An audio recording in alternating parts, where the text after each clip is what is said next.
Assalamualaikum warahmatullahi wabarakatuh.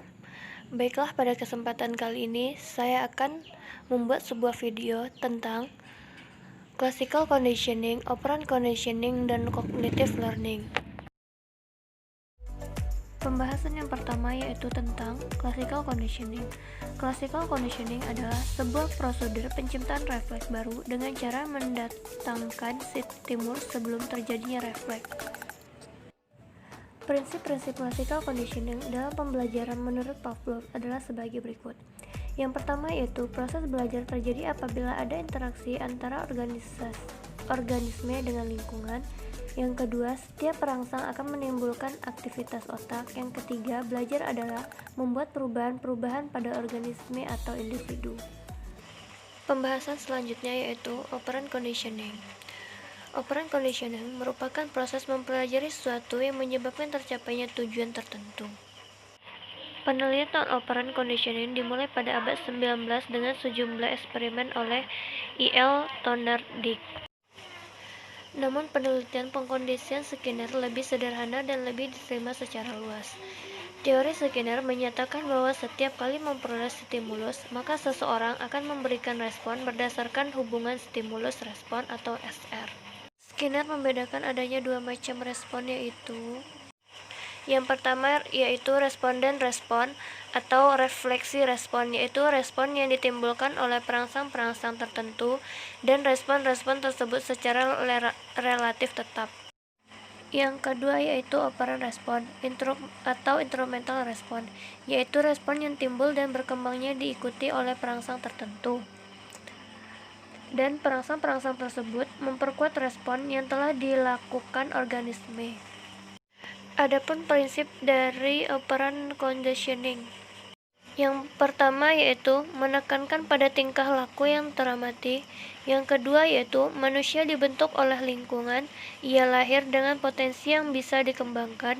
Yang ketiga yaitu pada prinsipnya manusia bukanlah organisme yang pasif, tetapi ia aktif mencari akibat-akibat.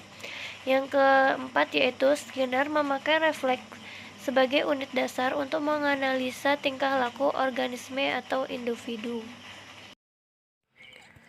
Materi yang terakhir yaitu cognitive learning dan penerapan dalam perpustakaan.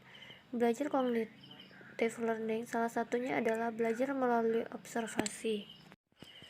Perkembangan kognitif dipelopori oleh Jean Piaget dan Swiss. Menurutnya, tindakan intelijen adalah sesuatu yang menyebabkan pendekatan terhadap kondisi optimal untuk ketahanan hidup organisme. Adapun interaksi organisme dengan lingkungan melalui dua cara. Yang pertama yaitu asimilasi, yaitu menyesuaikan lingkungan dengan struktur kognitif. Misalnya, organisme memiliki makanan yang sesuai dengan kondisi perutnya. Yang kedua yaitu akomodasi. Akomodasi yaitu menyesuaikan struktur kognitif dengan lingkungan.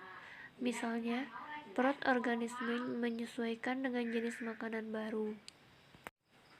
Selanjutnya, ada sejumlah cara untuk menggunakan model belajar kognitif dalam kelas. Pertama, kita akan melihat strategi mengajar pada umumnya, terutama yang mengangkut rencana pembelajaran. Kemudian kedua, kita akan memutuskan perhatian untuk membantu siswa dalam mengingat informasi baru. Strategi belajar sangatlah penting dalam mencapai suatu keberhasilan pengajaran. Dalam hal ini ada beberapa faktor. Strategi mengajar yaitu memutuskan perhatian. Banyak faktor yang mempengaruhi perhatian siswa. Dalam permulaan pembelajaran, guru dapat membentuk kotak mata atau berbuat sesuatu yang mengejutkan siswa dengan maksud untuk menarik perhatian siswa. Mungkin itu saja yang bisa saya jelaskan pada kesempatan kali ini. Apabila ada kata-kata saya atau tulisan saya yang salah, saya mohon maaf. Saya ucapkan terima kasih. Wabillahi taufiq wal hidayah. Wassalamualaikum warahmatullahi wabarakatuh.